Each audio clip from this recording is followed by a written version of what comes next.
రాష్ట్ర ప్రభుత్వం fee reimbursement ను విడుదల చేయకపోవడంతో విద్యార్థులు తీవ్ర ఇబ్బందులకు గురవుతున్నారని జయశంకర్ జిల్లా బీసీ హక్కుల సాధన సమితి అధ్యక్షుడు భీమనాథుని సత్యనారాయణ అన్నారు.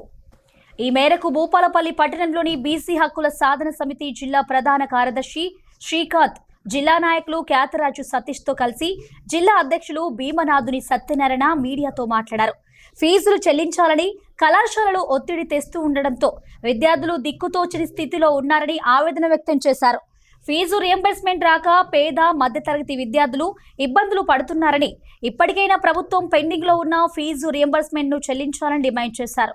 తెలంగాణ రాష్ట్ర వ్యాప్తంగా మన విద్యార్థులు డిగ్రీ, ఇంటరు మరియు మెడికల్ కాలేజీలలో మరియు ఇతర కళాశాలల్లో విద్యను అభ్యసిస్తున్న వారికి మన ప్రభుత్వం కోట్ల రూపాయలు ఫీజు రియంబర్స్మెంట్ చేయడం వల్ల యాజమాన్యాలు విద్యార్థులను మీరు ఫీజు కడతలేరు, మీరు వెళ్ళిపోండి అని వాళ్ళను వేధించడం వల్ల చాలామంది విద్యకు దూరం అవుతున్నారు. కనుక వారు కూడా మన కళాశాలల యాజమాన్యాలు కూడా కోర్టుకు పోతే ముందు మీరు ఫీజులు కట్టుండి అని విద్యార్థులకు కోర్టు తీర్పిచ్చింది. దీనివల్ల చాలామంది పాపం వాళ్ళు, ఎందుకంటే తల్లిదండ్రులు చాలా నిరుపేద మధ్యతరగతి వారు అందరూ చాలా బాధపడుతున్నారు. దీనివల్ల మేము చదువుకోలేము, ఫీజు కట్టంలా అని తల్లిదండ్రులు అంటారు. కనుక వెంటనే రాష్ట్ర ప్రభుత్వము మన ఫీజు రియంబర్స్మెంట్ అన్ని వివిధ కళాశాలలకు చెల్లించి మన పిల్లలను విద్య దూరంగా చూసి వారిని ప్రోత్సహించాలని సందర్భంగా రాష్ట్ర ముఖ్యమంత్రి వర్యులు శ్రీ రేవంత్ రెడ్డి గారు, మరి విద్యాశాఖ మంత్రి వర్యులు ఆయన ముఖ్యమంత్రి గారు శ్రీ రేవంత్ రెడ్డి గారికి మేము విజ్ఞప్తి చేస్తున్నాం. ఎందుకంటే మన కళాశాలలో ఉన్న ఈ పిల్లలు మీరు ఫీజులు కట్టాలని వాళ్ళని క్లాసులో దూరంగా ఉంచడం వల్ల వాళ్ళు మానసికంగా చాలా ఇబ్బందులు ఎదురవుతున్నారు.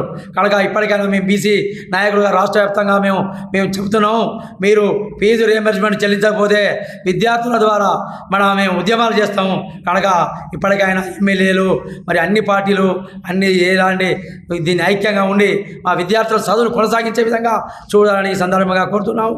అలాగే మన ప్రైవేటు కళాశాలలు రాష్ట్ర వ్యాప్తంగా ఫీజులు చాలా బాగా 50,000, 60,000 ఒక ఎల్కేజీ, యూకేజీ, దాదాపు కార్పొరేట్ విద్య అంటే 60,000 రూపాయలు ఒక nursery, first class, second class తీసుకుంటున్నారు.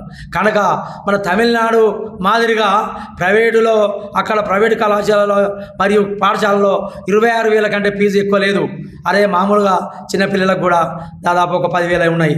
కనుక ఆ మోడల్గా మీరు ఒక విద్యా చట్టాన్ని తెచ్చి మన పేద మధ్యతరగతి వారిని మీరు విద్య కొనసాగించే విధంగా చూడాలని, గవర్నమెంట్ స్కూళ్ళల్లో కూడా బాత్రూములు కానీ, మన క్రీడా మైదానములు కానీ, వివిధ వస్తువులు కానీ, మన పిల్లలకు కావాల్సిన ముడి వస్తువులు కానీ, ఏమైనా పెన్సిళ్ళు, పెన్నులు, పుస్తకాలు వెంటనే అందించి ప్రభుత్వ స్కూళ్ళను కూడా ఆదర్శంగా అన్ని రాష్ట్ర వ్యాప్తంగా తయారు చేసి మీరు ఆదుకోవాలని సందర్భంగా ముఖ్యమంత్రి గారికి నేను విజ్ఞప్తి చేస్తున్నాను.